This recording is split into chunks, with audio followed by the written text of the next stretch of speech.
thank you for joining us today, Robert, and thank you for spending so much time here in Sedona. We really enjoyed having you here with us. I wanted to ask you about your new book. Could you talk a little bit about your new book with Robert Schoch, The Origins of the Sphinx? Yes, absolutely. Well, Robert Schoch and I met a long time ago. And the reason we met, I suppose it was inevitable. He, with John Anthony West, had proposed a geological argument, a geological theory, that the Sphinx was much older than the established view by the Egyptologists. By amazing synchronicity, I was working independently of them. In fact, I didn't know about them.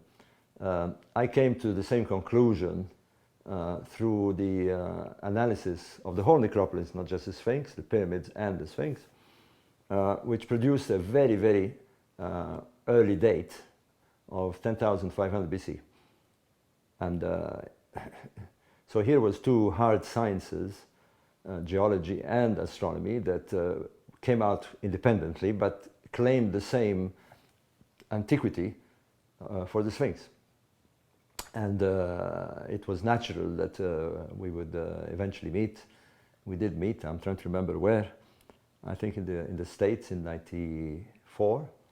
And but he worked quite independently. I mean, at that time I didn't really mix, other than use in my arguments as well, the geological analysis, and vice versa. He would in his talks and conferences and books discuss the astronomical dating of the Sphinx through my theory.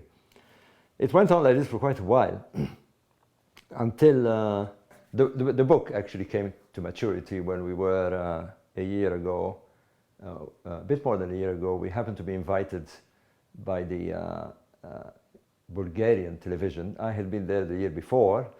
They had interviewed me on my theory of the pyramids, and I suggested to them, to the Bulgarian television, that we should bring Robert Schoch and Thomas Brophy, a co-author of mine on other books, to examine the many prehistoric ruins that are in Bulgaria. For some reason, the archaeologists have not bothered that much. And so we grouped up there, and while we were there, the idea came, why not work on a book together? Because there was a lot of new information, particularly in physical information. Because one of the big problems with the age of the Sphinx is that, okay, there is geological arguments to be made, there is an astronomical argument to be made, but the opposition said, well, where are the artifacts, where are the pot shards, where is anything at that remote date of the 10th or 11th millennium BC? But since then, two sites have been discovered, one in Turkey, Göbekli Tepe, which Robert Schoch has visited many times, and another site in the southwest of Egypt called Playa. And these two sites not only provide carbon dating to about the same period as we have claimed for the Sphinx, but they contain the same astronomy. And therefore, now we have the material evidence of a culture that existed at the time of the 10th and 11th millennium, and in the vicinity, in the neighborhood of the Sphinx, if you like. So that is much that will be discussed in our new book. There's a lot of other evidence that emerged, textual evidence, regarding this period that we consider the Sphinx to have been developed, carved, which the Egyptians called Zep Tepi. So that's what the book is going to be about. The publisher is in a tradition. I think the Sphinx book will appear in the coming catalog.